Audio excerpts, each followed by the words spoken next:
Yo guys, welcome back to my channel. My name is Zachary O'Rourke, for those who are new here, because I do realize that anything technology or MacBook reviews or anything Apple is probably a little new niche to my channel, and it's not something I talk about too often. But in this case, I recently bought a brand new MacBook Pro, which just arrived in the post. It's a 16-inch MacBook Pro, and I will talk about the specs in a second, because I actually have to read them because I'm not a tech reviewer and I cannot learn them off. But I'm documenting this one because it is probably the most expensive thing I've ever bought. I bought it for 4,100 Canadian dollars online last week, and it finally just arrived. So my current Mac is the 2015 MacBook version. It is the 15-inch, and it is pretty souped up. It's a 16GB RAM. I don't really know any of the other specs, but I'll put them above the screen now so they're there. So it is like a 5-year upgrade, which is going to be super insane. So I'm pretty much souped up absolutely everything except for the storage, because I don't keep much storage on my MacBook itself. I am a video editor, so it's kind of easy to just keep everything on hard drives. Now, as I said, please don't slate me for not knowing all those facts.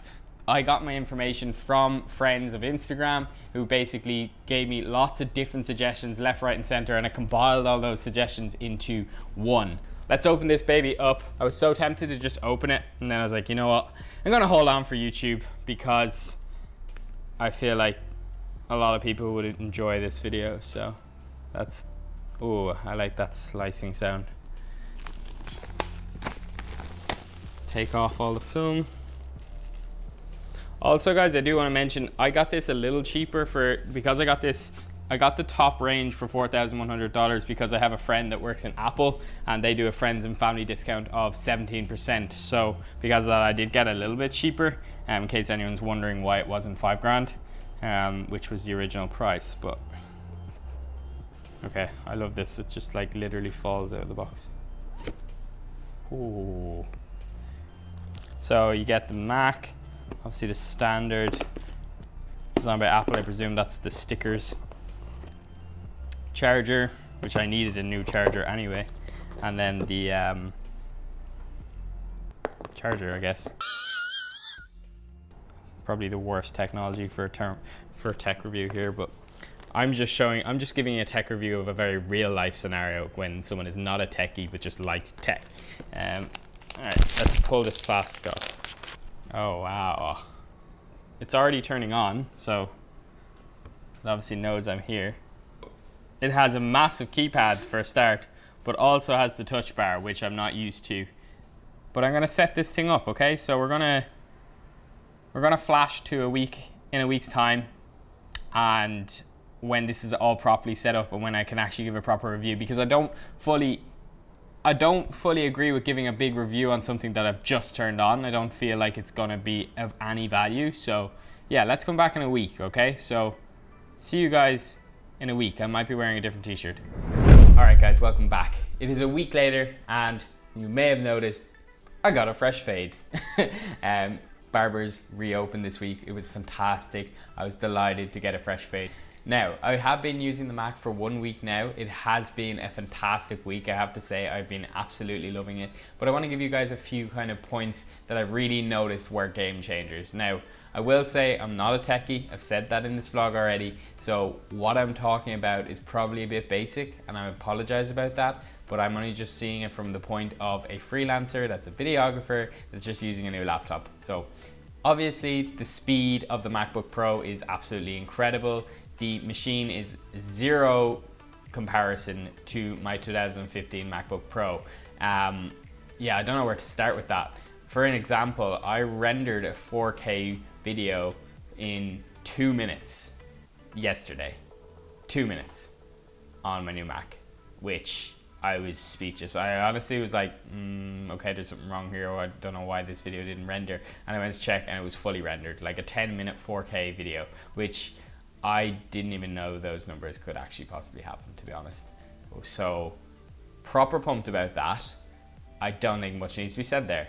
Now, second point is, and this probably helped the render 4K time, was I'm using Final Cut Pro, and that's something I switched to on the new MacBook Pro. For those of you that don't do video editing, Final Cut Pro is Apple optimized software for video editing. and it is incredible. I don't know why I switched away from it about 5 years ago, but I jumped to Premiere Pro for ages, and it was probably the sole reason I got a new laptop in the first place. So for some reason I switched over to Final Cut Pro as I got the new laptop. I think it's because they gave me a 90-day trial, and I have absolutely loved it. So that's been a game changer with the speed, and that's something I have been using on the new MacBook Pro. The third game changer has been that beautiful touch bar. See this baby right here? It is amazing. This thing is really, really helpful. And I know a lot of people, I've heard people say, that touch bar doesn't mean much. I've used it a lot for scrubbing through videos, for just like doing random things like pausing music, lowering the volume, just lots of random different things. I think the touch bar is incredible. I think integrating a little bit of the iPad, I'd consider it like the iPad, having the touch thing onto the MacBook Pro has been absolutely incredible. Now I know that's been out for a number of years, but I haven't had a laptop with the touch bar, so I've loved that. That's been amazing. Fourth point is I've got way more organized on this new MacBook Pro. I guess it's because I moved over my laptop. When I did move over to the 2020 version, I completely started from fresh. I didn't kind of restore my files from my MacBook Pro because I figured I had a lot of cache random files there, and I just didn't want to have to do that again. I didn't want to bring them across. I didn't know what was in those files, probably just stuff that didn't need to be there. So I just started again, and that was really easy then because I got organized from the beginning in terms of folders and in terms of just putting everything in the right place. That has been an absolute game changer on my new Mac. Next point is the USB-C. USB-C is absolutely insane. The download speeds, or like the transfer speeds from hard drives, is just like ridiculous. I would say twice the speed of transferring files around the place, and on top of that, the actual MacBook Pro is so clean. I've picked up this block here, as you can see, which basically has an SD port, a charger port, 2 USB-C connections, and basically it is insane. And that all my plugs now go into that. I don't connect anything else into the laptop. It's so clean, it's so fast. And I really didn't understand USB-C until I got the new MacBook Pro, and now I'm just like, holy crap, it's insane. Just the cleanness of it. I just really like the simplicity, because before that I'd have like hard drives plugged in left, right, and center, then I have the charging cable, then I have an SD card, and like my laptop would just have all these connections. It was kind of ugly. Now I just pick that one block and stick it in, and that's my external monitor, my charger, my SD cards.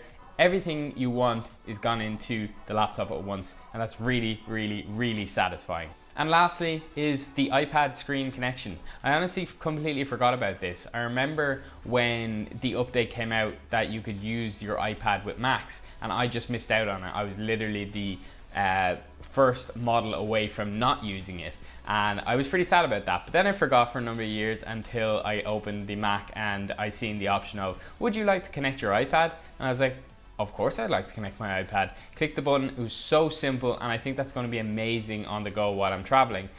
Just like in airports or in coffee shops, having a little iPad just connected will be just an absolute game changer, because I do find I do avoid traveling sometimes because I like to have the two monitors, and now having the two monitors on the go is just encouraging me to do more and to get out more and just work in different shops. And yeah, it's absolutely insane.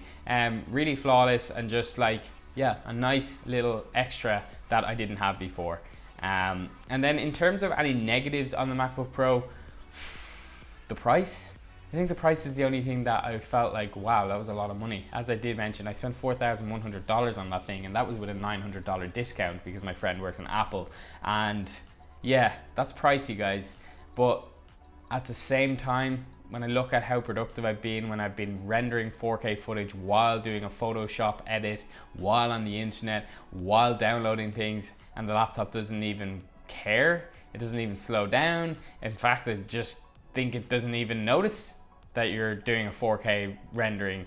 So that kind of makes it worth it.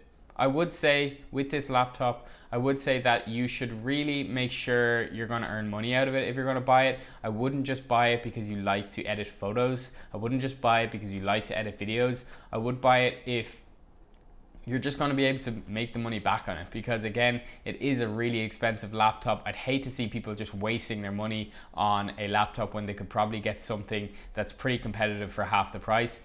But if it's something you really need in your life, I highly, highly recommend it. The MacBook is insane. And that's it.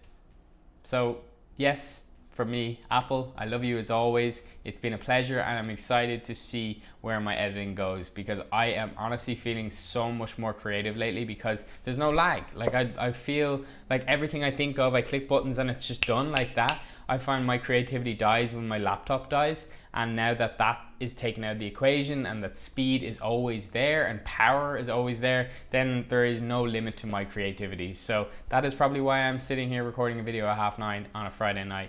Still pretty active because it's less stress using that laptop. So I'm gonna leave it there, guys. If you have any questions at all about the MacBook Pro, hit me up and we shall talk computers.